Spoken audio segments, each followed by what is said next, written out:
tiba-tiba ada apa ya, gunungnya apa itu erupsi lagi. Sementara itu di Magelang, Jawa Tengah, siswa Taman Kanak-kanak dan Sekolah Dasar di Desa Kerinjing, Kecamatan Dukun yang terkena dampak erupsi Gunung Merapi mendapatkan layanan trauma healing dari relawan. Trauma healing ini dilakukan untuk menghibur anak-anak yang tinggal di wilayah yang terkena dampak paling parah. Desa ini berada di kawasan rawan bencana 3 atau berjarak sekitar 5 km dari Gunung Merapi. Selain itu, para relawan memberikan edukasi tentang pentingnya menggunakan masker. Terlebih saat ini abu vulkanis muntahan Kawah Merapi masih berterbangan meski telah dibersihkan sehari sebelumnya. Saya memberi hiburan, ya, edukasi pada adik-adik bagaimana menghadapi pada saat ada bencana, ya. Kita menghibur, kita bangkitkan semangat mereka, ya, agar tidak takut. Meski aktivitasnya meningkat, status Gunung Merapi masih siaga atau berada di level 3. Warga diimbau agar tidak beraktivitas di zona potensi bahaya dengan radius 7 km. Tim Liputan CNN Indonesia.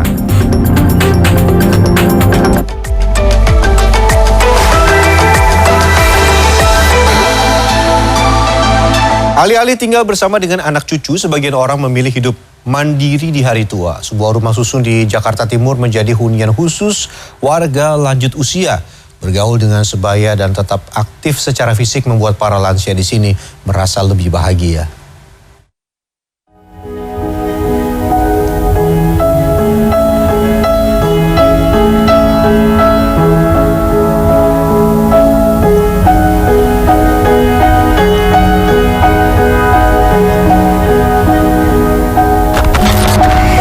Saat ini saya sedang berada di sebuah rusun. Rusun ini bukan rusun biasa, rusun ini merupakan rusun khusus lansia yang berada di Cibubur.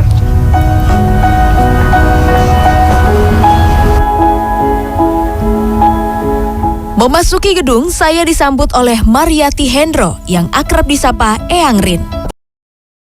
25 tahun, Eyang Rin memiliki 2 anak yang sudah berkeluarga dan memberinya 2 cucu. Setahun terakhir, Eyang menetap di rumah susun lansia Sasana Tresna Werdaria Pembangunan Cibubur, Jakarta Timur. Semasa muda, ia bekerja di Kementerian Lingkungan Hidup dan Kehutanan.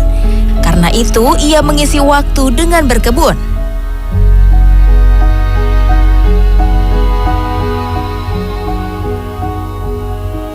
Selain Eyang Rin, saya juga bertemu dengan mantan Duta Besar Indonesia untuk Kamboja, Nazarudin Nasution, yang tinggal di sini bersama sang istri, Ida Ismail Nasution.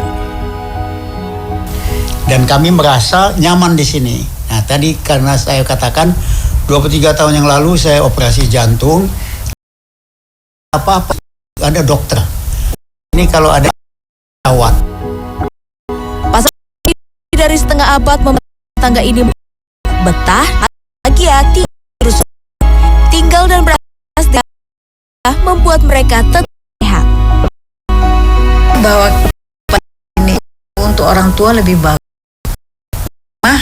Ya, Pak, minum, makan. Saya akan ini itu mau kebutuhan orang tua. Itu banyak gerak, 2 banyak bicara, 3 bergaul sesama umur.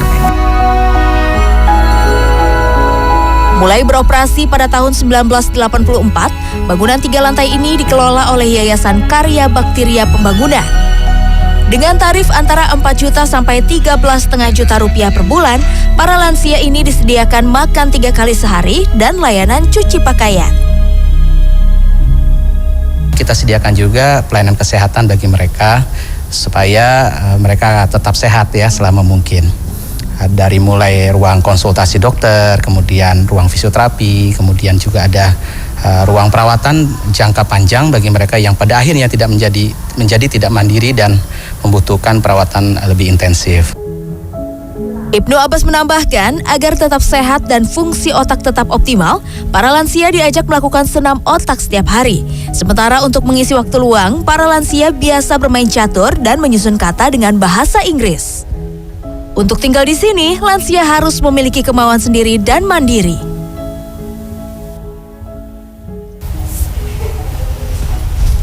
Menua dan memasuki fase lanjut usia menjadi siklus alami yang harus dilalui.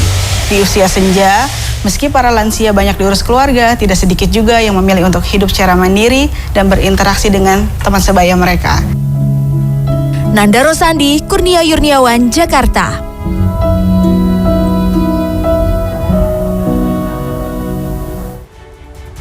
Aneka tradisi jelang bulan suci Ramadan mulai nyantran hingga sadranan. Tetaplah di redaksi.